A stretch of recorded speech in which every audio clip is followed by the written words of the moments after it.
ini salah satu tugas saya. Saya diutus ke sini, diminta ke Indonesia untuk belajar teologi. Lagi salah, tapi orang-orang Indonesia ini kayak tin, bener nggak? Ya, ada, tapi nggak langsung. Ada tantangan juga, tapi semua diselesaikan dengan bantuan yang lain.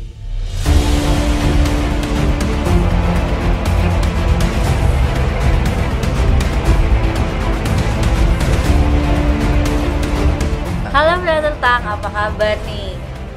Baik, luar biasa.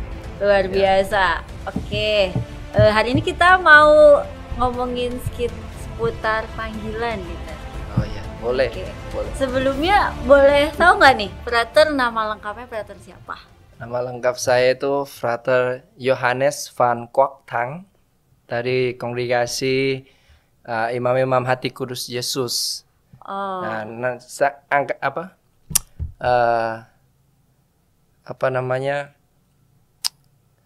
Singkatannya itu SCC.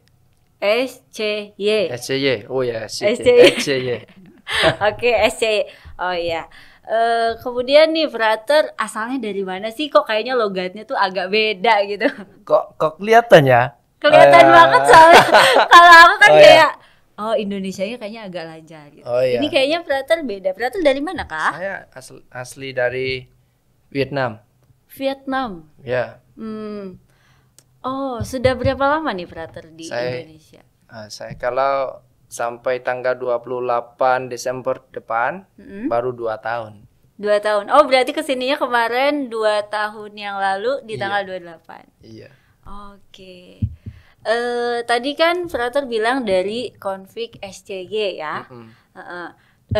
Asalnya dari Vietnam. Kok bisa sih dari Vietnam SCY terus ke Indonesia, gimana tuh sampai bisa kayak gitu? Ya, ini salah satu tugas saya. Saya diutus ke sini, diminta ke Indonesia untuk belajar teologi dan juga untuk membuat, kalau dalam bahasa Inggrisnya itu menciptakan bridge itu jembatan untuk antara Indonesia dan Vietnam, kongregasi komunitas Indonesia dan Vietnam.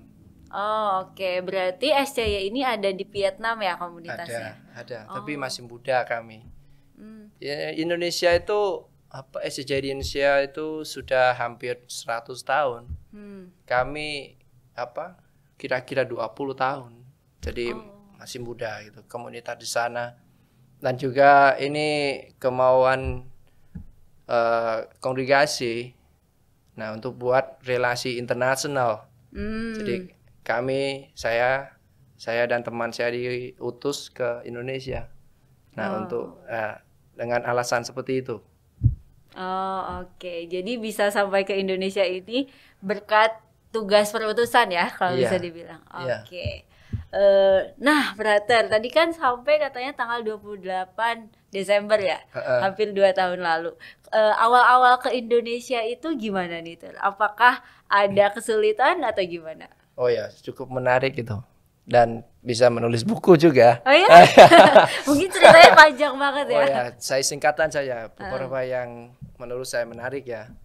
Itu kalau pertama kali ke Indonesia itu saya baru datang ke Jakarta. Masa itu masih pandemi. Baru buka, tapi pandeminya masih keras. Dan saya dan teman saya di Vietnam tes COVID di Vietnam itu nggak ada. Tapi ketika datang ke Indonesia itu juga nggak ada. Jadi aturan Indonesia waktu itu harus karantina di hotel selama 10 hari. Betul. Nah, aman sekali waktu itu. Ternyata hari yang terakhir Kenapa? Dites lagi lah kami kena COVID dan setelah itu harus menghabiskan selama 15 hari lagi untuk karantina di rumah sakit Kalorus di Jakarta. Berarti itu virusnya dari mana ya? Kita jadi bingung gak sih? Oh ya, nggak tahu juga sih. Padahal kan di karantina, tapi kok dapat juga virusnya gitu. Nggak tahu di mana tuh, tiba-tiba masuk kena gitu. Padahal dari hasil karantina ya. Jadi biar kalau nggak kena COVID, kami punya waktu liburan untuk jalan-jalan di sekitar Jakarta dan Jogja juga, tapi aduh, sudah habis waktunya. Sudah habis karena waktunya dipakai habis buat karantina mandiri ya. Jadi ketika langsung datang ke Jogja, kami langsung dapat khusus bahasa Inggris di kampus 2 Sanata Dharma. Nggak ada waktu libur lagi gitu. Padahal niatnya kayak mungkin hampir sekitar berapa lama kalau misalnya nggak di karantina, itu berapa lama waktu liburannya? Bisa 2 minggu. 2 minggu. Lumayan ya. Dijanji ajak jalan-jalan beberapa tempat cukup menarik gitu. Di mana ya? Di Bandung. Rencananya waktu itu ke Bandung juga? Ke Bandung. Ya, sayang banget dong ya. Tidak apa-apa, masih udah banyak waktu gitu ya. Iya, betul, kita masih fokus ada waktu. Kuliah dulu nanti. Masih banyak waktu untuk jalan-jalan. Nanti jadi abis kuliah kan bisa tuh balas dendam buat jalan-jalan. Iya. Tadi Frater bilang sesampainya di Jogja ya, ada kursus bahasa Inggris. Bahasa Indonesia. Kursus bahasa Indonesia. Oke. Berarti sekarang masih kursus kah atau gimana? Sudah. Programnya tuh cuman 6 bulan. Tapi kami 1 bulan di karantina. Nah, jadi tidak ada lagi. 1 bulan itu menjadi 5 bulan. Oh iya, betul. Nah, jadi saya dan teman saya itu hanya belajar bahasa Indonesia di sana 5 bulan. Oke. Tadi belajarnya di Sanata Dharma. Ya. Oke. Kira-kira gimana tuh, belajar selama 5 bulan bahasa Indonesia? Susah nggak? Atau gimana? Kalau menurut cukup menarik gitu. Nah, ketika belajar bahasa yang baru dan dalam bahasa itu saya juga dapat jadi senal dan juga budaya jadi senal jadi senal jadi senal dan pikiran orang Indonesia juga. Dan sepanjang waktu itu saya kena beberapa kesulitan. Apa tuh kesulitannya? Kayaknya agak menarik nih, soalnya saya nggak bisa pronounce the word air. Frater nggak bisa untuk menyebutkan. Menyebutkan pronounce-nya ya. Huruf R. Karena di bahasa kami nggak begitu lindahnya ini nggak bisa. Nggak bisa. R itu ya. R gitu saja. Tapi ini harus lebih keras gitu ya. Saya rasa lebih keras. Harus jelas kalau nggak membingungkan orang. Nah, jadi saya sepanjang beberapa bulan dari awal ngomong saya kayak bingung gitu. Contohnya gimana? Bener. Bener. Tapi saya biasanya bener. Nah gitu. R-nya nggak ada. Saya beli bukan. Beri. Memberi atau? Beri. Iya. Sekarang udah lancar ya. Sudah bisa. Tapi kalau sengaja saja. Kalau nggak sengaja itu tetap seperti itu. Gimana? Nggak ada. Jadi R-nya hilang. Jadi gimana nyebutnya? R-nya hilang. Apa? Kayak sekarang sudah sengaja jadi nggak bisa ya. Kalau nanti Mbak kelihatan nanti. Karena secara nggak sadar ya. Oke. Selain beri, kemudian tadi apa? Yang ada R-nya lagi tuh tadi apa tadi? Sebelum beri itu apa? Sebelum beri itu benar. Ada lagi nggak kata-kata yang waktu itu sulit dipelajari? Yang huruf yang kedua itu P dan B. P dan B. Iya, menurut aku sama aja di sini kan. Kalau sebenarnya ada bedaannya, tapi saya itu sulit untuk membedakan antara dua huruf itu. P dan B. B. Jadi kalau ada tugas guru saya membaca, saya menulis, selalu kena masalah itu, selalu salah P dan B. Nah, ketukar saya tulis kah atau gimana? Saya kalau guru saya membaca P, saya tulis B. Oh. Jadi dan maknanya kebaliknya. beda. Nah, gitu. Ya selalu seperti itu. Nggak tahu kenapa. Oke. Mungkin belum terbiasa, kan? Iya. Nah, terus sekarang gimana, Tad? Kalau udah bisa membedakan atau gimana? Oh, sekarang itu sudah membaik, tapi masih jadi PR. Kalau tulisan itu bisa tidak apa-apa, tapi kalau ngomong kayak nggak jelas, ngomong nggak jelas dan sering memperbaiki teman-teman. Oh, diperbaiki teman-teman satu komunitas ya. Dan orang-orang yang lain juga. Mereka hanya confirm saja supaya jelas pesannya, nggak bingung gitu. Oh iya ya, jadi kalau sedang berkomunikasi gitu ya, diperjelas lagi kira-kira tadi ngomongnya apa gitu. Ya, itu cara mengembangkan bahasa saya. Jadi dibantu orang yang lain memperbaiki, nah jadi berkembang. Iya gitu. betul. Memang ya biasanya kita tuh berkembang juga karena masukan dari orang lain. Oke. Lalu gimana selama di Jogja ini udah kemana aja nih? Selama di Jogja itu hanya ke Malioboro. Sepeda ke sana. Oh, dari komunitas ini bersepeda ke sana. Nah, dari Jalan Kiliorang langsung ke Malioboro.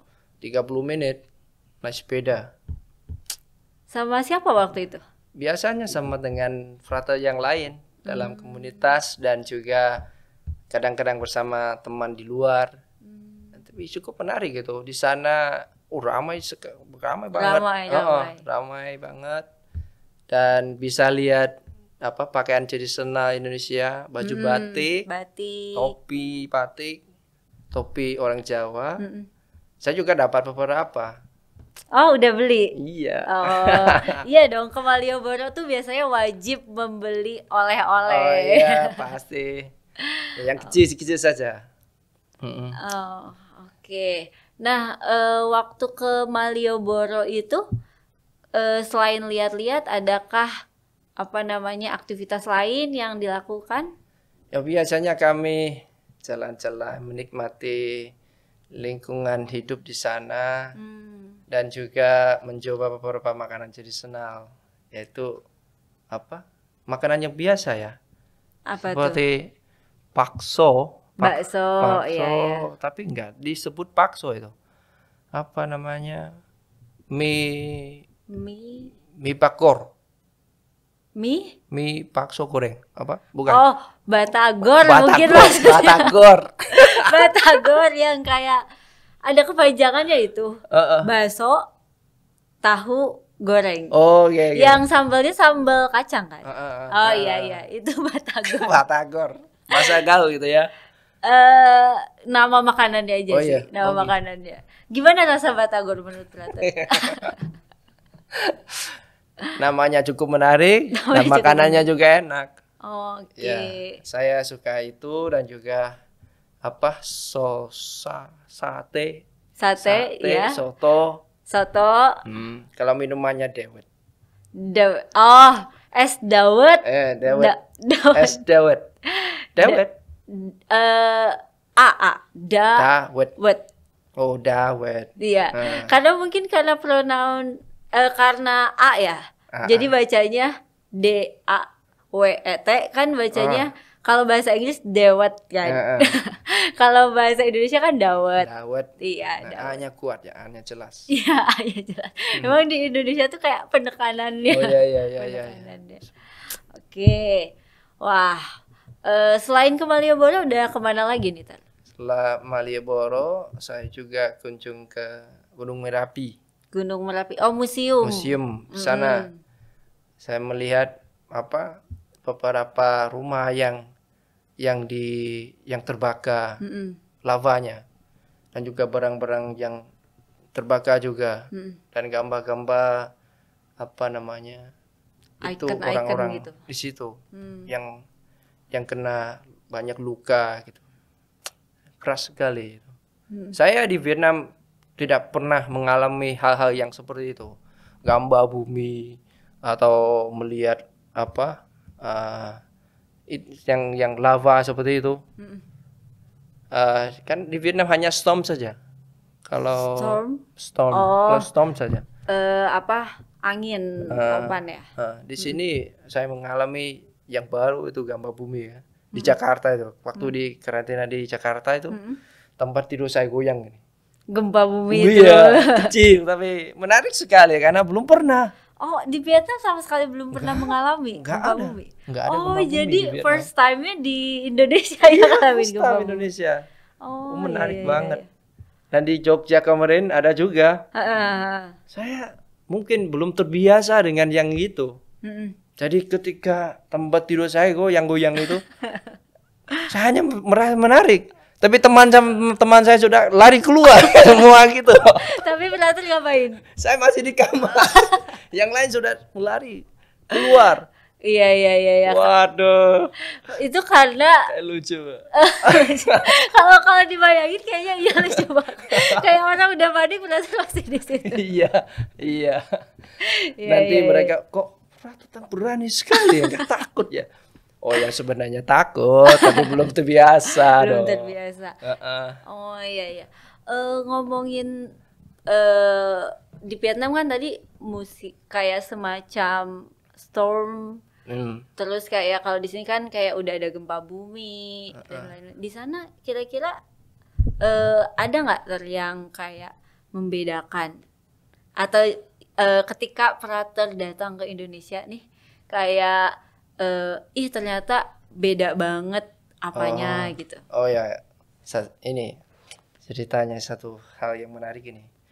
Salah satu yang berbeda sangat jelas itu lalu lintas. Lalu lintas, kenapa tuh lalu lintas ya? Di sana di Vietnam kami naik transportasi di sebelah kanan. Kemudi setirnya? Oh iya. Di sini sebelah kiri. Iya. Aduh, aku jadi udah kebayang. Cukup pusing ya. Iya. Ketika saya datang ke Indonesia, saya belum berani di jalan. Tapi ketika kalau mau ke kampus 2, kami harus naik sepeda, jadi harus latihan. Jadi beberapa hari ketika baru tiba ke Indonesia itu tiba ke Jogja, saya latihan sepeda. Nah, saya dengan beberapa teman yang lain, jadi merasa aman gitu ya. Tapi ketika di jalan kayak ada masalah, kena masalah. Nggak tahu kenapa tiba-tiba sini miring ke tengah dan miring ke kanan. Itu kebiasaan pikirannya belum diubah. Iya.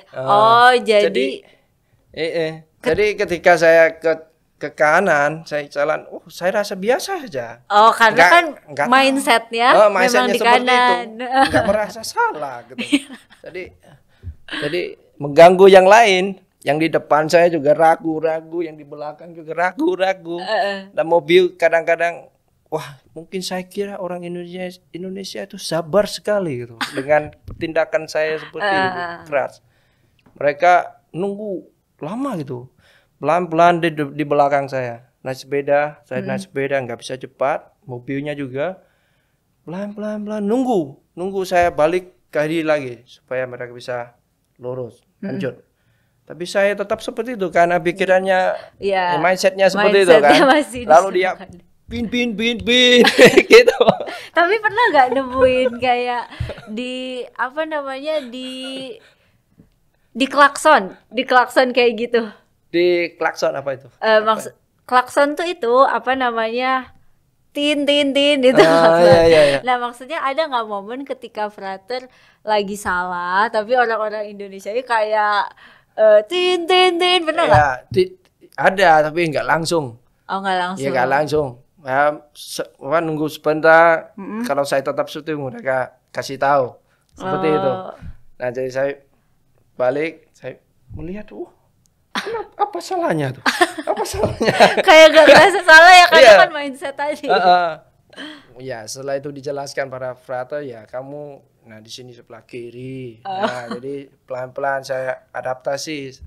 Dan beberapa kali terjadi lagi. Kalau tidak sengaja. Nah saya miring ke tengah. Jadi motor di depan itu kayak ini. Bingung dia. Bingung ya. Kasihan banget. Kasihan banget dan hampir ditabrak itu. Ditabrak hampir. Hampir berarti pernah sampai mau tabrakan juga. Ya, tapi puji Tuhan tidak ditabrak mereka. Iya sih. Aku kebayang kayak ya mindsetnya kan masih di sana, jadi kayak masih rada kesulitan. Terus sekarang gimana? Apakah udah paham posisi kayak gitu? Sudah. Setelah itu ya harus adaptasi ya, karena setiap hari bersepeda gitu di jalan gitu ya.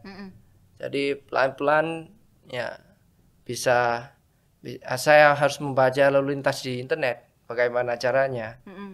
Dan juga latihan bersama dengan frater yang lain di jalan. Nah, sering diingat mereka baru pelan-pelan bisa adaptasi dan sekarang sudah terbiasa. Sudah terbiasa. Aman akhirnya finally ya. Setelah banyak drama dulu. Nothing bad happen. Ya betul. Memang harus melalui proses itu dulu sih. Baru bisa sampai ya udah biasa. Oke, menarik juga ya, brother. Mungkin ini, brother. Selama berada di Indonesia, khususnya di Yogyakarta, ada nggak sih hal yang cukup menggelitik buat brother? Menggelitik itu kayak sesuatu yang unik. Yang unik yang tidak ada di Vietnam. Oh ya, salah satunya itu buah. Ada di Indonesia ada satu buah yang kami nggak ada. Itu namanya salak. Salak ya. Yang salah satu saya suka juga. Berarti suka setelah tahu salak jadi suka. Oke. Salak itu kalau bahasa Inggrisnya snack fruit. Snack fruit. Ya. Nah, di Vietnam tidak ada buah itu. Termasuk di Amerika juga berarti. Pernah menemukan nggak di Amerika? Enggak. Enggak. Ya. Ya, berarti memang khas Indonesia. Kenapa bisa suka? Rasanya enak kah atau gimana? Iya, rasanya enak dan itu pengalaman baru gitu ya. Pengalaman baru mencoba buah yang baru dan rasanya enak juga. Saya suka kemanisannya. Ternyata suka yang manis-manis. Kemanisannya itu ada kayak sedikit asam ya. Sedikit. Ada asamnya, ada manisnya gitu ya. Oke. Selain buah, ada lagi nggak? Selain buah itu uniknya itu baju batik. Baju batik? Baju batik khas. Kami di sana itu orang Vietnam tidak ada batik yang banyak gambar, banyak warna-warni begitu, nggak ada. Di sini itu batiknya berbeda di setiap daerah. Setiap daerah mereka punya batik sendiri, punya corak tersendiri, dan bisa tahu asli mereka dari mana ketika melihat batik itu. Nah itu cukup menarik gitu.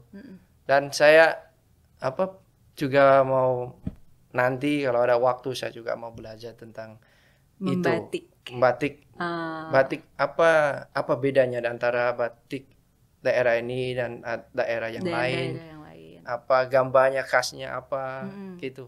Menarik. Saya kemarin itu juga dapat beberapa dari orang Batak, dari orang Jawa, pasti orang Jawa, Bataknes dan Bali dan juga ada 3. Oh iya, itu kainnya semua khas-khas kan ya, maksudnya beda. Batik kan khas Jawa ya. Yang dari Batak itu namanya ulos. Ya. Yang frater. Yang pakai sebelah sini kan? Ya, betul. Nah, kan? Itu namanya ulos. Yang merah. Macam-macam warna sih. Macam-macam. Hanya merah ya? Iya, nggak hanya merah. macem-macem. Terus ada banyak kain sebenarnya. Karena kami ini kan terdiri dari banyak suku ya. Nah, tiap suku itu biasanya ada kekhasannya tersendiri, entah itu bahasanya, entah itu kainnya dan lain sebagainya gitu. Ya. Apalagi selain buah terus kain, adakah hal unik lain yang kayak membedakan Indonesia dan Vietnam? Nah, saya di yang ketiga itu apa ya? Saya merasa Indonesia itu sangat kaya dalam tradisi. Tradisi apa? Bawang? Apa namanya? Tradisi apa tuh? Tradisi, saya suka tradisi apa? Wayang. Oh, wayang. Iya, wayang. Yang ini kan pakai sticknya tuh. Ya, ada sticknya betul. Gambar-gambar. Ada musik tradisi gamelan gitu ya, namanya gamelan. Gamelan. Nah, dalam background musiknya itu mereka buat story dengan alat itu. Cukup menarik. Saya suka menonton. Saya sediakan beberapa dan kasih ke teman-teman saya Vietnam. Mereka juga mau mencoba di Indonesia nanti. Iya. Memang ya, berarti selama berada di Indonesia tuh ternyata banyak keunikan ya yang sudah pernah tertemukan dan beragam juga ya yang kayak membedakan. Oh iya. Sejauh ini nih selama di Indonesia seneng nggak nih? Saya bisa bilang ini aku wong Jawa. Kayaknya udah bangga banget nih jadi orang Jawa Indonesia. Sudah terbiasa dengan kehidupan di Jogja dan juga bisa mengikuti kegiatan-kegiatan di masyarakat di sini dan juga bisa mengontak nongkrong bersama dengan orang Indonesia. Jadi itu yang membuat saya merasa aman di sini, sangat senang ketika bisa sharing sama dengan teman-teman saya di sekolah tingkat SJJ dan juga di kampus dan masyarakat juga. Saya rasa orang Indonesia itu ramah-ramah semua dan saling membantu juga. Jadi aman di sini. Enggak ada tantangan juga, tapi semua diselesaikan dengan bantuan yang lain. Jadi soal makanannya itu saya hanya kena masalah dalam makanan pedas. Karena saya dulu kena sakit perut, sakit mah. Jadi ya itu juga karena kebiasaan saya itu suka makanan pedas di Vietnam. Dan di sini makanan pedasnya lumayan. Waduh, banyak sekali. Bukan malah menemukan yang manis-manis ya, bukan? Ada juga, tapi ada. Ini masuknya saya sangat suka makanan pedas. Sangat suka makanan. Jadi makanan pedas. Indonesia itu sangat cocok sama saya. Iya. Tapi tantangannya itu perutnya nggak kuat. Nah, jadi Iya. Beberapa kali kena makanan enak sekali, tapi harus berjuang. Iya, tapi perutnya nggak kuat. Dikit saja gitu. Dikit saja tapi pengen nambah lagi. Iya. Satu piring tapi beberapa kali ya gitu.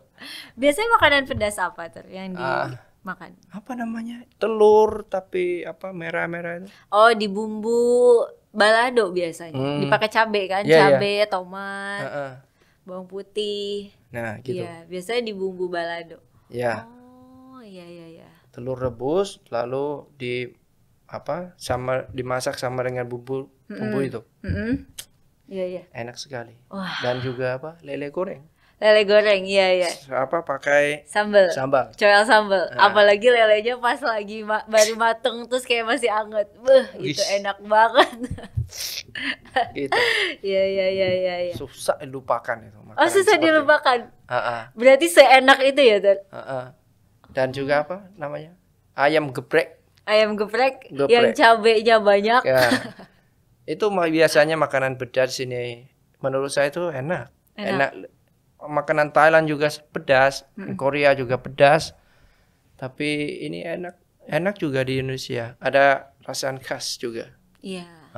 Iya ya, mungkin kalau di luar kan pedasnya bukan pedas dari cabe atau yang alami gitu kan.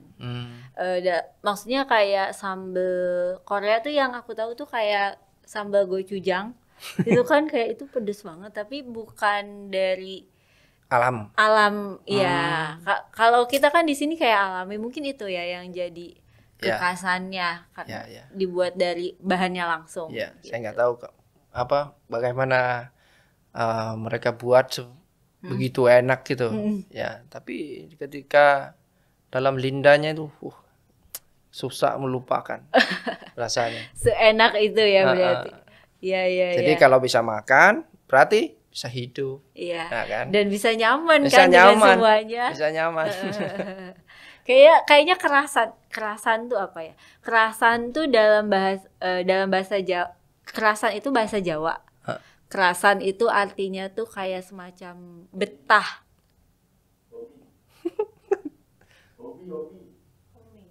Homey. Like homey. Iya. Jadi tuh kerasan itu kan bahasa Jawa. In English we call homey. Homey. Iya. Oke, mungkin Prater udah merasakan itu ya selama hampir 2 tahun di Indonesia. Ya, sudah merasa jadi bagian dalam itu. Dan sudah merasa dekat dengan budaya seperti itu. Dan saya kira itu saya merasa saya mudah menerima. Karena kita dalam lingkungan Asia itu budaya, makanan, lingkungan hidup atau cuaca semua tidak terlalu beda. Iya betul, hampir mirip ya. Jadi kayak tidak terlalu kerasa perbedaannya gitu. Ya, jadi soal yang besar itu bahasa. Itu soal yang terbesar menurut saya. Ketika mau mengalami hidup di negara yang lain dalam lingkungan Asia seperti ini. Jadi selama 5 bulan dari awal itu saya harus mencoba dengan semua kemampuan saya untuk belajar bahasa Indonesia secepatnya bisa, supaya untuk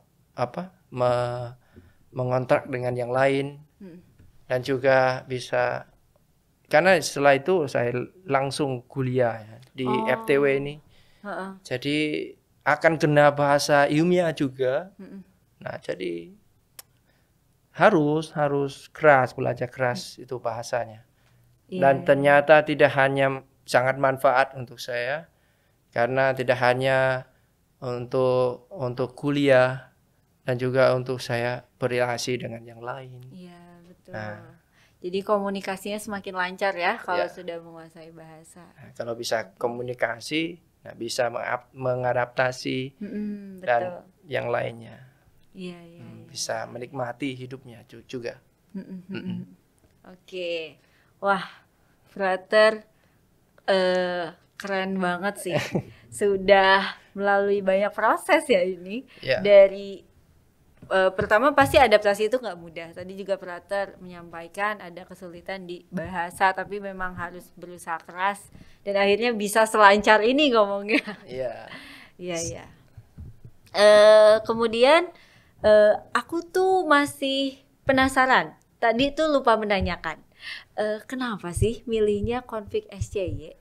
Ya, saya dulu tidak tahu apa itu SCY. Karena waktu saya tahu itu ada satu kesempatan ketika saya misa di satu paroki. Ini di Vietnam? Di Vietnam. Saya misa di satu paroki. Waktu itu saya masih seminari menengah. Nah, waktu itu saya diutus melayani di satu paroki, membantu romo paroki di paroki itu siapkan misa hari Minggu.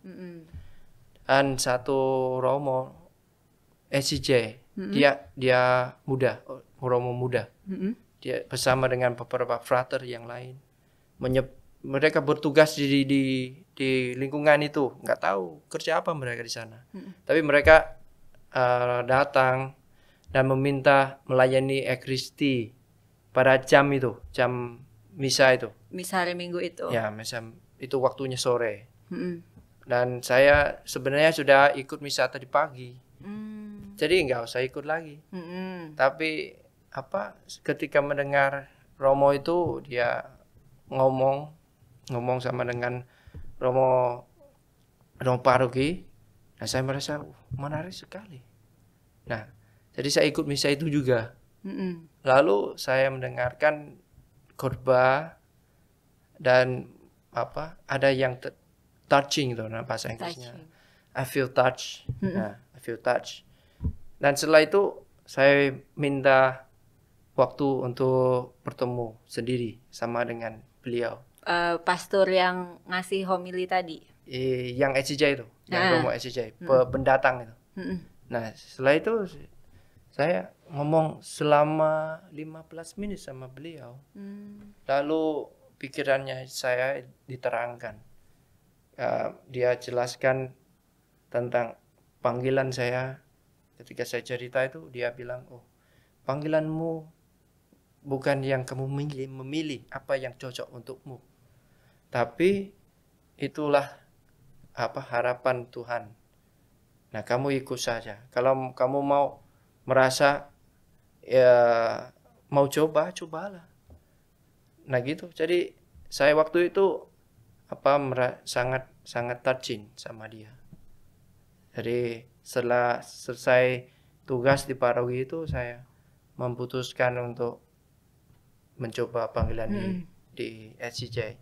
Dan ketika datang ke SCJ itu, saya saya sangat tertarik dengan spiritualitasnya. Itu menjadi nabi-nabi cinta kasih dan pelayanan pendamaian di dunia. Nah, itu sangat cocok dengan cara hidup saya, cara hidup rohani saya. Nah, dan selama beberapa tahun di Vietnam, saya tertarik dengan kehidupan komunitas juga. Itu seperti membuat saya rasa seperti keluarga yang kedua itu. Nah, jadi saya kehidupannya itu membuat saya menjadi orang melebarkan cinta Tuhan pada manusia. Dan saya kira kedamaian itu mendasarkan dari situ, ketika hidup orangnya penuh cinta dari Tuhan. Dan cinta dari Tuhan itu akan tidak berlangsung melewat orang-orang di sekitarnya. Nah, jadi menciptakan lingkungan hidup seperti itu akan mendatangkan kedamaian. Nah, jadi itu sangat cocok dengan tujuan hidup saya, menjadi pelayanan pendamaian di tengah dunia. Gitu. Okay. Wah, keren banget. Memang cara Tuhan memanggil itu unik ya. Yeah. Kayak padahal tadi udah misa pagi, bisa aja kan kita punya pilihan untuk tidak mengikuti misa lagi, tetapi kayak ada gema kali ya. Iya. Gema yang mendorong Prater akhirnya ikut, terus melalui pengalaman itu juga mengalami touching ya dari Tuhan sendiri. Yeah. Oke, dan akhirnya sampai ke Indonesia. Yeah. Menyenangkan sekali. Nah, dari Prater sendiri nih, kira-kira kita belum bahas tentang akademik. Nah, tadi kan setelah 5 bulan belajar bahasa Indonesia, selanjutnya kan kuliah. Sekarang Prater di tingkat berapa kah? Saya tingkat kedua. Tingkat 2 itu berarti semester yang ketiga. Oke, nah gimana nih dalam perkuliahannya, di dalam dunia akademiknya? Apakah menemukan kesulitan atau semakin diteguhkan dalam panggilannya? Oh ya, pasti ada. Kesulitannya itu dari cara akademiknya berbeda dengan di Vietnam. sistem pendidikannya beda. Jadi di sini itu lebih banyak tugas. Di Vietnam itu hanya ujian saja. Kalau di Vietnam ujian aja. Di institut yang saya belajar di Vietnam itu hanya tugas ada tapi nggak banyak seperti itu. Tapi yang harus ada itu ujian akhir semester. Ya, beberapa mata kuliah ada ujian tengah semester. Tapi tidak banyak ada. Biasanya hanya ujian akhir semester saja. Nah, lalu materi-materinya gimana? Materinya tetap bahasa Vietnam. Dan juga dalam buku dikasih buku juga atau dibuat sendiri, dosennya juga ada. Di sini itu saya kena kesulitan dengan bahasa. Nah, jadi bahan-bahan yang saya menerima itu bahasa Indonesia dan kadang-kadang ada bahasa Inggris. Nah, dan beberapa mata kuliah itu full bahasa Inggris. Nah, gitu. Dan itu menghabiskan banyak waktu untuk memahami. Betul. Karena cara belajar saya itu harus membaca, scan, dan skim. Scan itu hanya membaca untuk mendapat strukturnya bagaimana. Dan setelah itu saya baru menerjemah bahasa untuk dapat detailnya itu apa, setiap bagian itu apa. Nah, setelah itu baru buat catatan, untuk dapat informasi yang saya butuhkan untuk tugas saya. Nah, jadi membaca, menerjemah, dan saya di sini itu saya menggunakan menggunakan kamus, dictionary ya. Kamus, dan itu juga untuk mengoreksi tulisan-tulisan saya. Dan juga lumayan banyak waktu itu. Kalau itu effort banget itu ya. Iya. Itu soal bahasa sampai sekarang itu masih tantangan yang besar bagi saya. Iya, karena memang bahasa sehari-hari kan ya dengan komunikasi itu berbeda dengan bahasa akademisi. Iya. Dan itu masih menjadi tantangan juga ya. Iya. Saya kerja tugas itu dengan bahasa Inggris. Nah, karena kalau dengan bahasa Indonesia, saya biasanya minta satu orang yang lain memperbaiki. Nah, tapi saya itu kalau saya sudah belajar bahasa Inggris cukup lama, jadi lebih yakin dalam bahasa Inggris itu saya bisa memperbaiki sendiri. Nah, biasanya terjadi pada masa ujian dan teman-teman saya juga sibuk. Saya nggak bisa minta koreksi dari mereka, nggak mau nambah berat kuliah untuk mereka. Jadi kalau dalam masa ujian, saya biasanya kerja dengan bahasa Inggris supaya nggak bisa menyesuaikan sendiri, tidak mengganggu orang yang lain. Nah, kalau tugas-tugas yang biasa ya saya pakai bahasa Indonesia.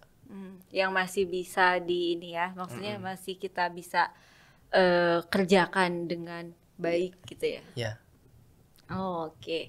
Oke, ternyata bahasa tuh memang menjadi tantangannya. Ya. Oke. Kira-kira nih, Frater, mungkin ada satu hal kah yang menarik mungkin ya berkaitan dengan hal akademisi yang mengesankan gitu ya selama berkuliah di FTW? Mengesankan? Is interesting. Saya sangat di sini lingkungannya universitas. Dan itu sangat jauh berbeda di Vietnam. Vietnam hanya institut saja. Jadi di sini banyak kegiatan, ada Insada. Di sana nggak ada. Di sini ada Insada, cukup menarik.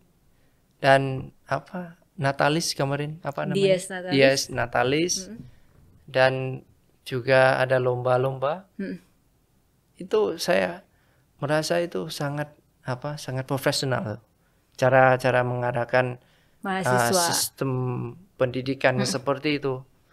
Ada beberapa kelompok juga, seksi apa namanya? Kelompok bahasa Inggris, kelompok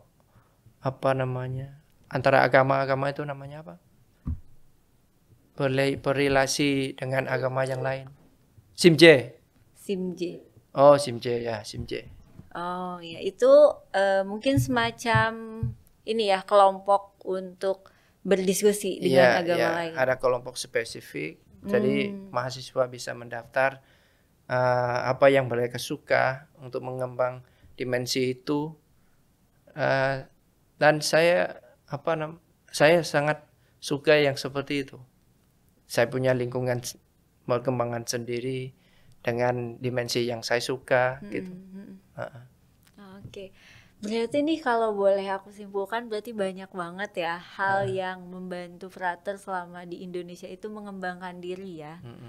Oke, baik di tingkat universitas maupun di komunitas dengan hal-hal yang kayak kecil sih tadi kayak mengendarai sepeda tapi pada akhirnya bisa belajar terus juga dikoreksi bahasanya dan lain sebagainya. Ternyata banyak hal yang membuat Frater cukup nyaman ya berada di Indonesia. Kira-kira dari Frater sendiri adakah satu hal mungkin ya yang nggak bisa dilupain dari Indonesia kira-kira, meskipun misalnya kayak ketika nanti meninggalkan Indonesia diutus ke tempat lain, mungkin ada satu hal yang mungkin mengesankan buat Frater yang nggak bisa dilupain gitu.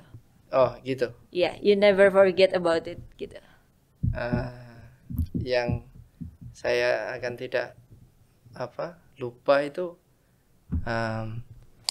tentang orang. Itu tentang orang Indonesia, ciri khas orang Indonesia.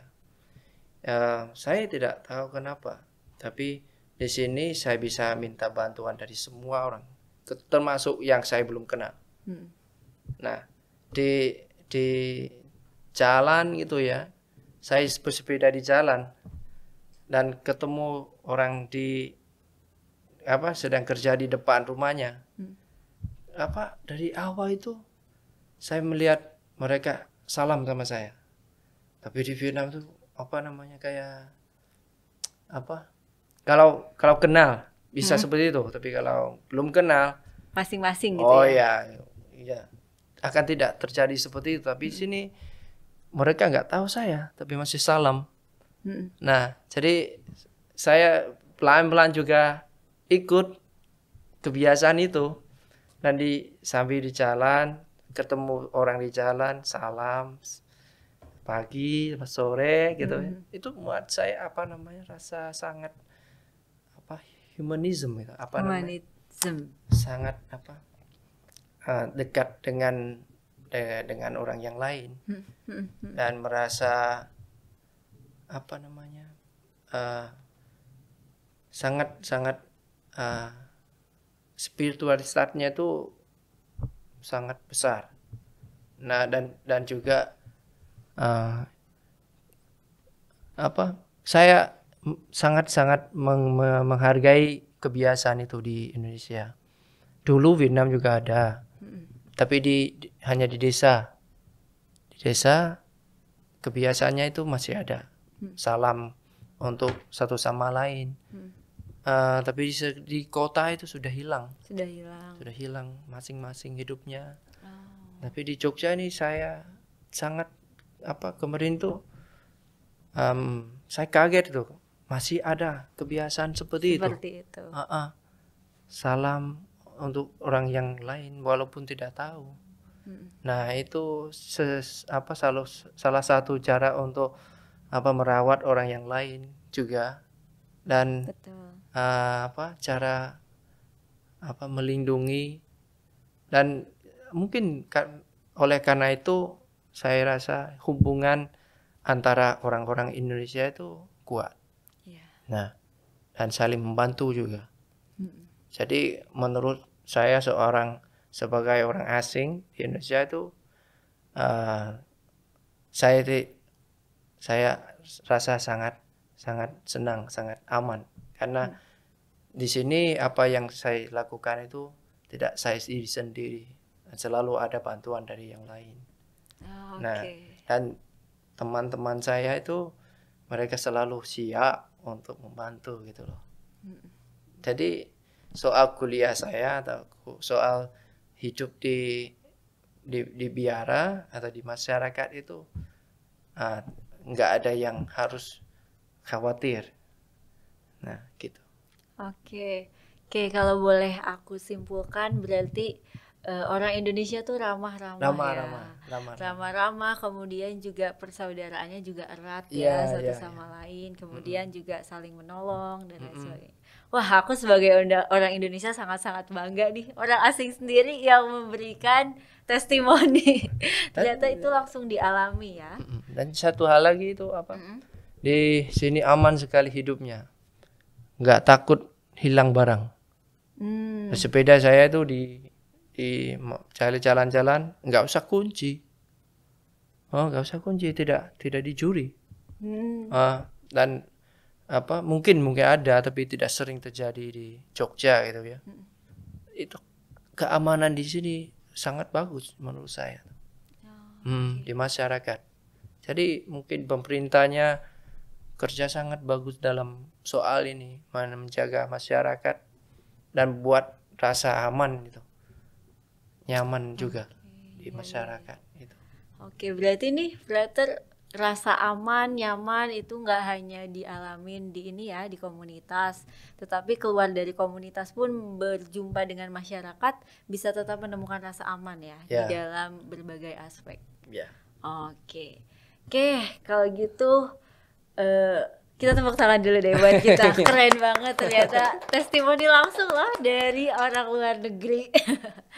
Oke, Frater nih, udah cukup lama juga nih kita berbincang-bincang. Kemudian Frater juga udah sharing banyak hal dari panggilan, kemudian dari pandangan Frater tentang Indonesia dan banyak lagi.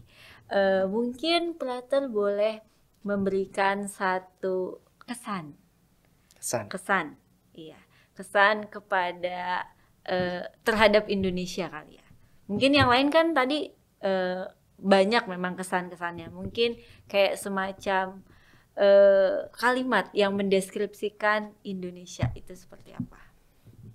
Kesan saya itu ini bukan hal yang baru, hanya untuk mengembangkan yang sudah ada, yaitu kebersamaan.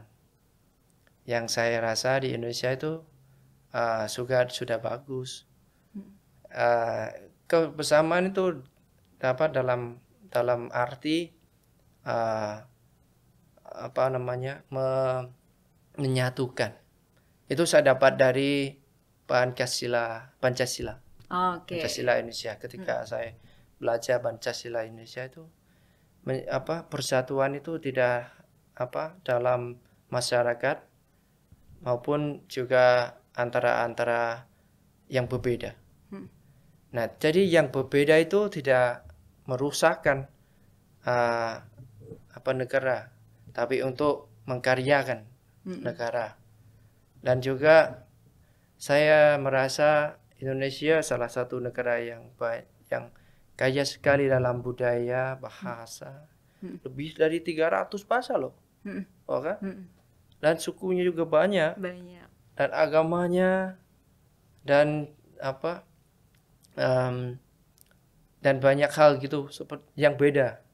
Tapi Indonesia sudah menggunakan yang berbeda itu untuk mengkayakan negara. Itu salah satu hal yang saya sangat suka gitu. Dan boleh persahankan saya itu tetap yang seperti itu saja. Nah, saya sangat suka politik yang seperti itu, mengembangkan dari perbedaan. Nah, jadi memang sekarang Indonesia masih tetap kena beberapa tantangan dalam soal agama gitu ya, berbeda agama, berbeda tradisi antara suku-suku. masih ada sedikit yang kecil konfliknya tuh. Nah, tapi saya percaya pelan-pelan Indonesia akan dengan ketika mereka memfokus ke dalam soal ini, soal menyatukan, itu akan membantu negara Indonesia semakin berkembang, semakin unik gitu, semakin kuat. Karena union is a kind of power. Betul. Oke. Mengembangkan dari perbedaan. Oke, wah keren banget Frater buat semua sharing-sharingnya, kemudian buat hal yang udah kita bicarakan. Mungkin next bisa kita cerita lagi ya, tentang apapun ya, tentang Vietnam, tentang Indonesia dan banyak lain. Siap. Oke, kalau gitu karena udah siang, kayaknya kita lanjut beraktivitas seperti sedia kala. Oh ya, makasih. Oke, terima kasih ya Frater. Sampai jumpa.